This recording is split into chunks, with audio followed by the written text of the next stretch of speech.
There's so much happening at the moment. Over the moon to have Beppu Tosai. They look fantastic. I'm throwing food at them like there's no tomorrow, mainly because all the females lost so much body. So, update on the spawn. It's about to rocket everything forward again. I mean that I'm going to be busier than ever. Over the time, I have talked about doing wholesale, and I've employed a member of staff. I'm trying to grow a beast of a company to offer the best service of quality Japanese koi in the UK.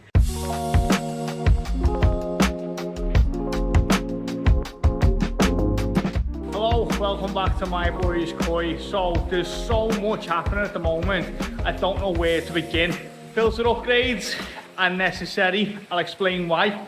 New member of staff, unbelievable, so exciting. Wholesale, massive amounts of koi, 20 odd boxes of koi arriving next week. Unbelievable, honestly, it's absolutely mental. But let's get into it.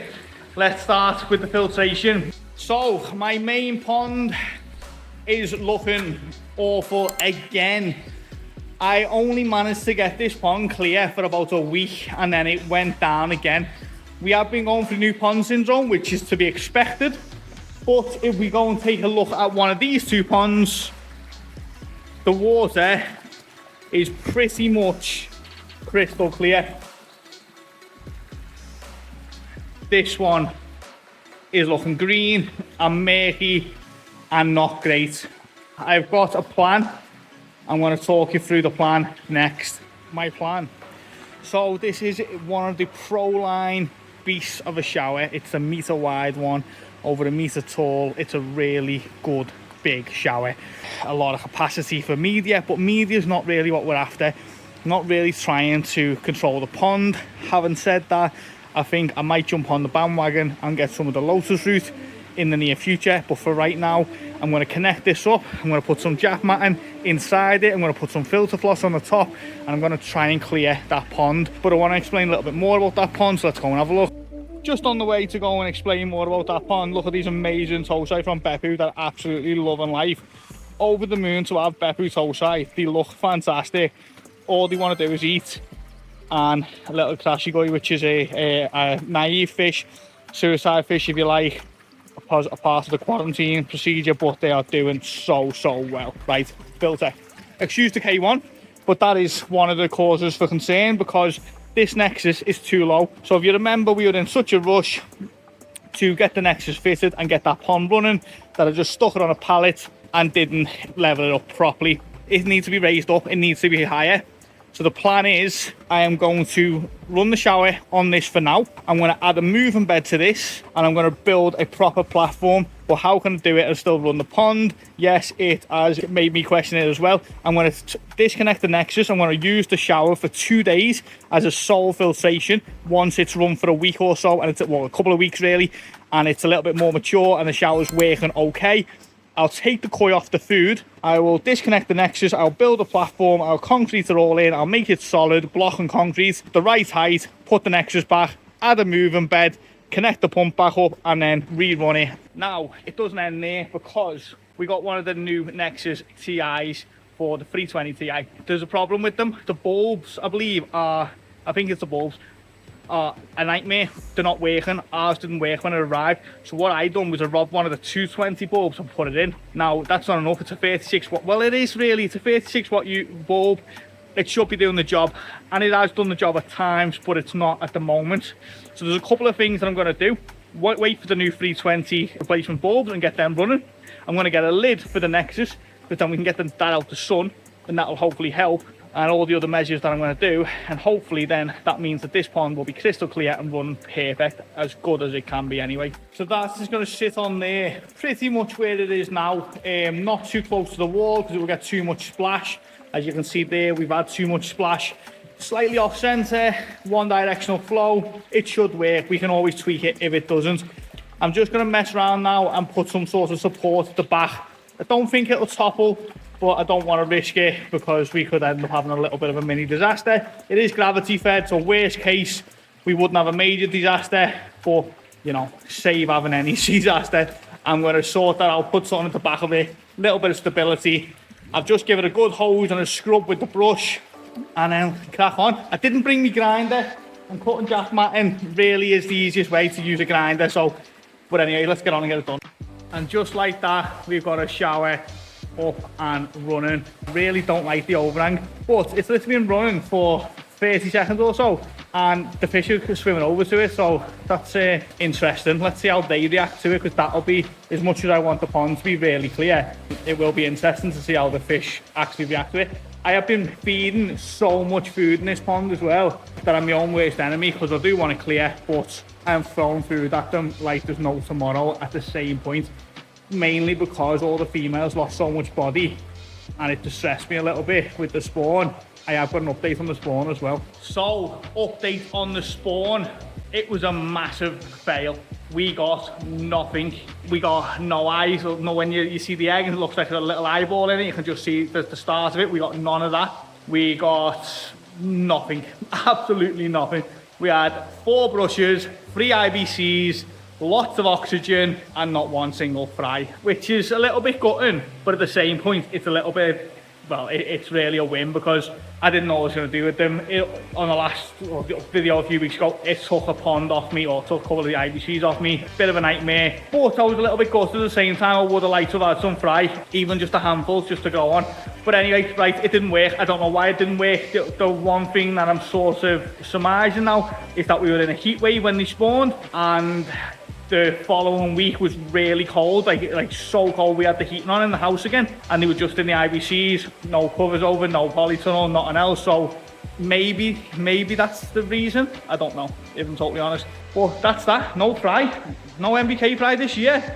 Next job. So it's Sunday today, and I really like being able to come in here and lock myself off. So I haven't had too many customers message me. I've got no one coming today. I've got someone I'm going to meet later, which is fine, but I haven't got too much going on. I'm even umming whether to even try and sell some fish tonight. I just feel like, why don't I just chill and have the day? I am my own worst enemy when it comes to selling fish. I am never satisfied. I am always looking for the next thing and questioning why something has or hasn't happened, and I end up selling when we don't need to, or pushing when we shouldn't, or whatever. But you know, it's just my mindset. I'm always 100 miles an hour. I'm always looking for the next thing and to grow on, but I'm trying to start protecting my peace, and I'm trying to have these moments like I used to, where I can spend some time sorting out fish, chilling, lock the door, and just enjoy what I'm doing. But we have got more updates, which is not going to protect my peace. It's about to rocket everything forward again. I mean that I'm going to be busier than ever, with a lot more going on than ever before. Well, hopefully it's for a good reason. So, as many of you would probably know, over the time I have talked about doing wholesale, and some of you may know that we actually do wholesale koi. We do have several people buy koi from us to sell in their own shops or online or whatever they do with them. But I really want to take that serious, and I want to do it on a bigger scale. So putting the cart before the horse is normally the way I do things, because I feel like that gives me the most satisfaction. I'm feeding fish, by the way, I'm not just acting weird. Gives me the most satisfaction because it sort of puts me in a state of, this has to work and I have to do it. For them, it's a baby. So yeah, so it puts me in a state where I have to do it. I don't have a choice. I've already put money and time into it, and on this occasion I've stepped up even further and I've employed a member of staff. You will get to meet him very soon. I am particularly happy because I have managed to find, or he found me should I say, after posts we put out some videos and stuff. He found me, and I have managed to employ someone who has got a different set of skills than me and works in a completely different way to me. He's very organised and he likes to do things in a different way, essentially, and that's what I'm going to say, because I do things like a bull in a china shop, but I do get them done, and he is a little bit more slower in his approach, but he's more meticulous and likes to do it right and write things down and make plans, which is exactly what I need in my life, because I am not that person at all. So, super exciting. But me, like a bull in a china shop, I've just ordered 27 boxes of koi, arriving next week. thousands more fish. New ponds gonna be under construction very well now, sort of happening, gonna be very soon. Yeah, it's mental, absolutely mental. So what I'm saying, if you are looking to buy koi throughout the summer because you hold a pet shop license, we are licensed to wholesale koi. That is a part of our license. We're on there that we are a wholesaler. We essentially want to give a service that I have found lacking in other places. Good customer service, healthy fish, reliability, consistency. Essentially, consistency is one of the ones that I really struggle with. Reliability, struggle with, and that's something that I'm going up to. So if you are a pet shop license holder and you are interested in buying koi, get in touch with me. Drop in me emails at myboyskoi@gmail.com, because we're probably going to get in touch with you soon enough. That is a part of the future plans, to contact almost everyone in the UK, garden centres, pet shops, koi dealers, and everyone in between, to offer our koi and services. So I'm super excited for that. But don't worry, if you are one of our loyal, regular retail customers, we're not leaving you behind. We are not turning to just a wholesaler. Retail's where this began, retail's where it's staying. We're just gonna do 2 jobs from one big facility with a lot more fish, a lot more ponds. So if you have stuck around to this part of the video, I appreciate it. For one, I would like to remind you to hit that like, because it does help push us out to more people.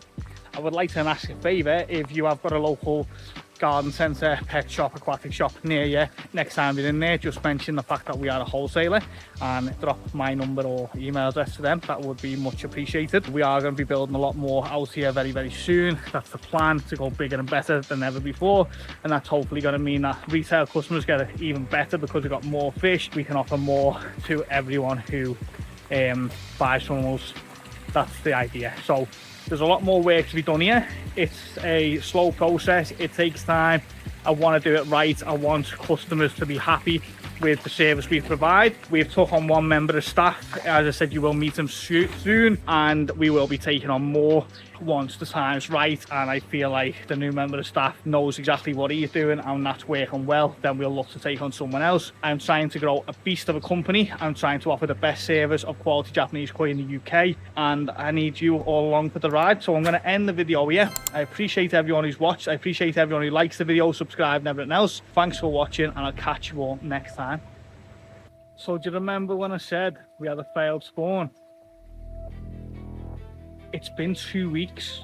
I haven't been near it. I haven't touched it. I haven't looked at them. They should have hatched well before. Let's have a look at this. There is absolutely thousands of them. Zoom in, see what you can see. Just forget everything I said. We had nothing going on. There was no eggs that looked like they were fertile. There was nothing happening whatsoever.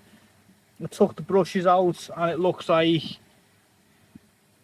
they'd already hatched, and maybe I couldn't see them. Maybe they were hiding. I really couldn't tell you.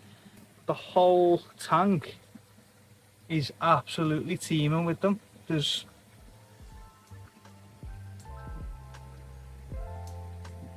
crazy amounts, absolutely crazy amounts. Don't know what to say. We've got koi fry. Let's see what happens next.